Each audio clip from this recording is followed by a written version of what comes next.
The upcoming Christian Talk program is sponsored by Beth Stewart Ministries.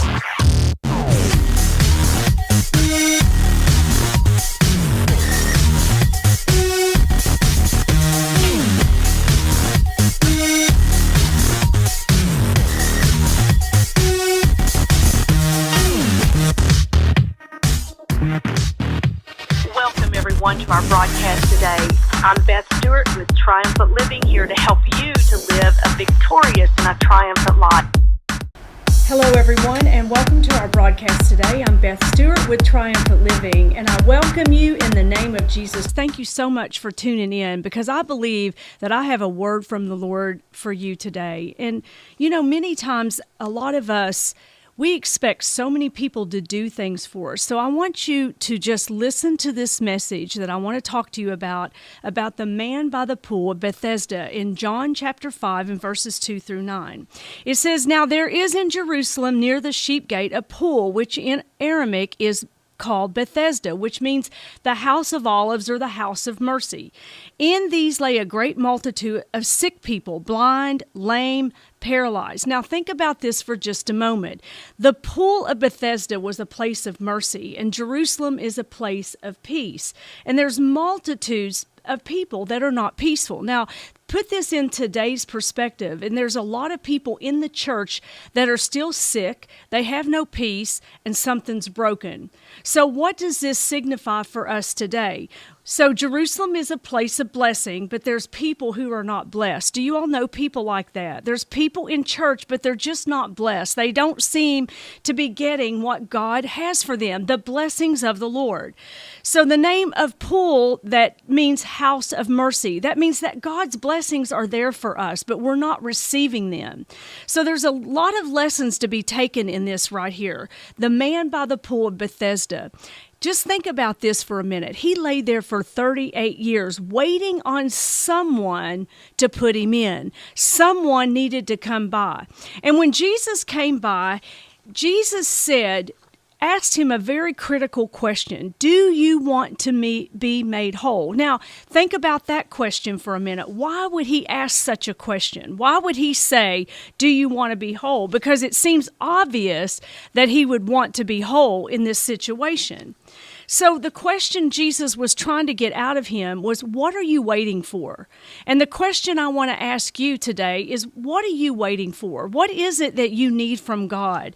Are you waiting on someone to put you in? Are you waiting on someone to come by and do something for you? Look, I can tell you from my own experiences, many, many times I used to wait on people, even in the church, to do something for me. For example, you think the pastor, if they could just notice me.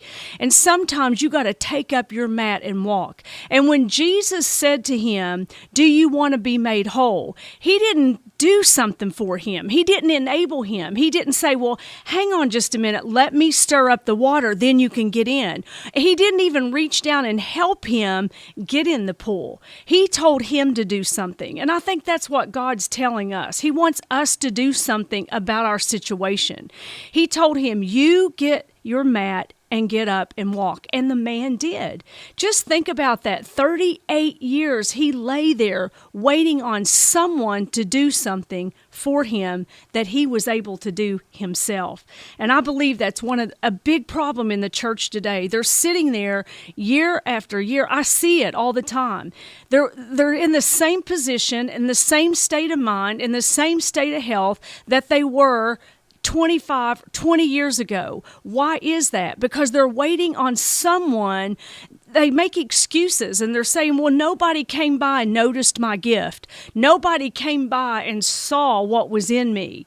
And Jesus was saying, that doesn't make any difference. You have everything that you need on the inside of you to be well, to be whole, and to be successful. I think Jesus wants you successful. We forget about that. We think it's all about something else, but Jesus said, the blessings of the Lord, they maketh rich, and there's no sorrow with it. That means you're supposed to be covered in all the blessings of Abraham.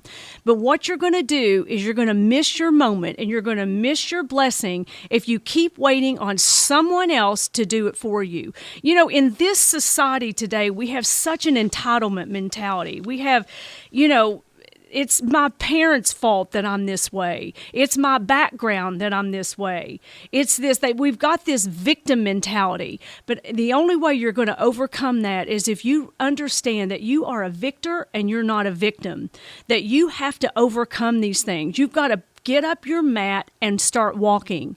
Nobody is going to do that for you. And the longer you wait, you will sit in that same place. I don't care if your church pew has your name on it. Listen, I go to a lot of churches and I see nameplates in gold. That doesn't mean they're walking in the blessing. That means they found a comfortable spot in the church. And that doesn't mean, a lot of times I can go back 15 years, they're still in that one seat in the same state of mind, with no changes in their life. And I think that's a crime. I think that God has so much more for us. But you need to take up your mat and walk.